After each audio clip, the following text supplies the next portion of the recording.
16th and 17th centuries came and went, that money, power, and hence scientific will moved through Spain and Italy and on to Britain. By the 17th century, England, sitting at the centre of the lucrative Atlantic trade route, could afford big science. And that ultimately explains why the greatest book in world science, Sir Isaac Newton's Principia Mathematica, the book that ultimately explains the motion of the sun, the moon, and the planets, was not published in Baghdad, but in London. It was necessary for him to have data of astonishing accuracy gathered from across the world. Global inventories of numbers, observations, positions. The heights of tides, the positions of comets and planets, the rate at which pendulums beat. It's a global project. It's big science. And many of those observations, many of those mathematical models were, of course, models initially developed by Islamic astronomers in Egypt and the Near East and Central Asia. But there's a final twist in the tale. As the wealth of the Islamic nations subsided through war, political and religious entrenchment, and the loss of its lucrative trade, so its science declined. But what this doesn't explain is why their scientific achievements have been so forgotten. And that's partly because, as Europeans colonized great swathes of the Middle East and Asia, they actively encouraged the idea that the civilizations they encountered were moribund and in decline. It seems the English and the French were uncomfortable with subjugating people whose knowledge and science may have been as sophisticated as their own. So it became important to portray the Islamic world in a very specific way. Namely that, yes, they once were very sophisticated and they had great scientists and philosophers, but of course now they've fallen into decay. Somehow, this point of view made the whole colonial enterprise seem much more palatable. One of the most fascinating developments, I think, in the history of the encounter between Western Europeans and other cultures is a kind of shift which has got fundamental and terrible consequences amongst Western Europeans when they start to reflect on why they are superior. It doesn't often cross Western Europeans' minds that they might not be superior to everybody else. For a very long time, after all, Western Europeans in general, the British for example, supposed that their superiority lay in their religion. But then I think around the 1700s, we begin to see a shift. And the shift is from claiming that the reason for European superiority is its religion, to the reason for European superiority is its science and technology. Eventually it ends up with the famous phrase, we have the Gatling gun and they do not.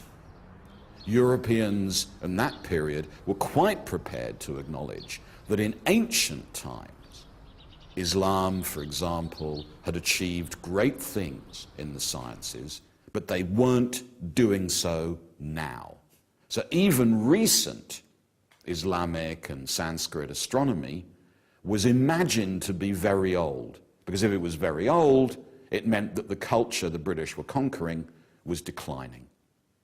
And for the British, that was clearly good news. And some experts believe that the effect of this on Islamic scientific history is still felt in the Islamic world today. The Islamic part and the Arab part have not yet discovered their history because their history was obliterated intentionally by the colonization period.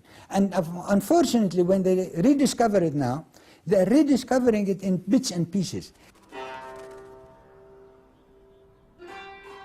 So today, for many different reasons, the great observatories of the medieval Islamic world are ruined husks.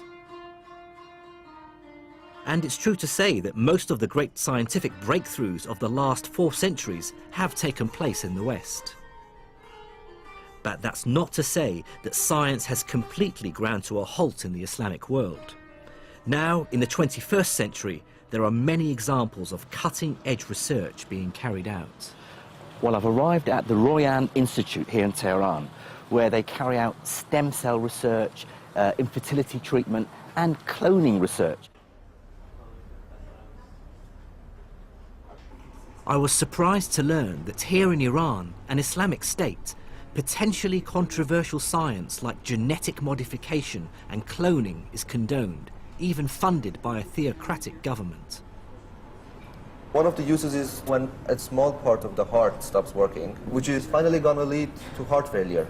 Right. So the cells from that part of the heart are actually replaced with the cells that have been cloned.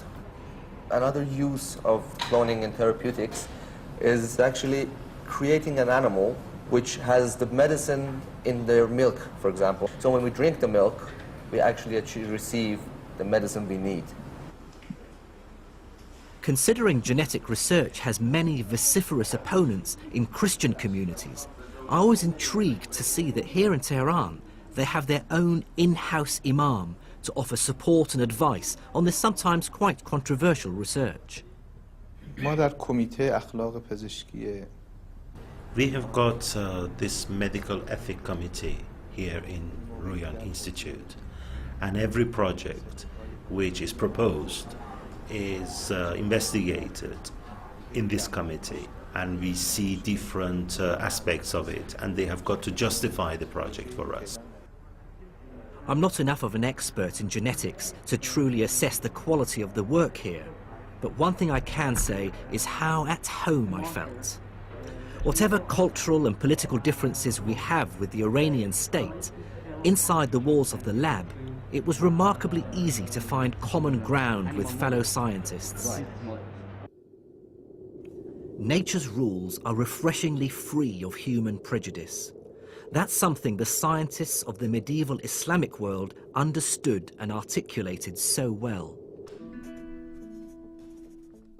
In the 9th century, Al-Khwarizmi synthesized Greek and Indian ideas to create a new kind of mathematics, algebra. The polymath Ibn Sina brought together the world's traditions of healthcare into one book, contributing to the creation of the subject of medicine. In remote Iranian mountains, astronomers like El-Tusi paved the way for scientists working hundreds of years later in Western Europe. These scientists' quest for truth, wherever it came from, was summed up by the 9th century philosopher Al-Kindi, who said, "It is fitting for us not to be ashamed of acknowledging truth, and to assimilate it from whatever source it comes to us. There is nothing of higher value than truth itself. It never cheapens or abases he who seeks."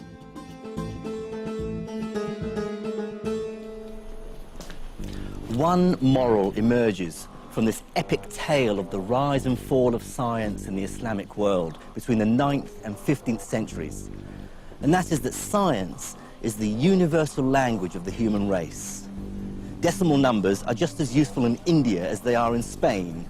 Star charts drawn up in Iran speak volumes to astronomers in Northern Europe. And Newton's Principia is just as true in Arabic as it is in Latin or English. What medieval Islamic scientists realized and articulated so brilliantly is that science is the common language of the human race. Man-made laws may vary from place to place, but nature's laws are true for all of us.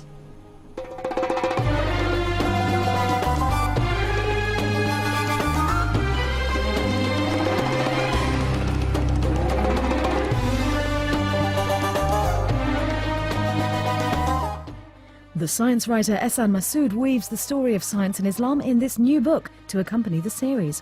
Next tonight, Jerry Robinson meets another moneymaker.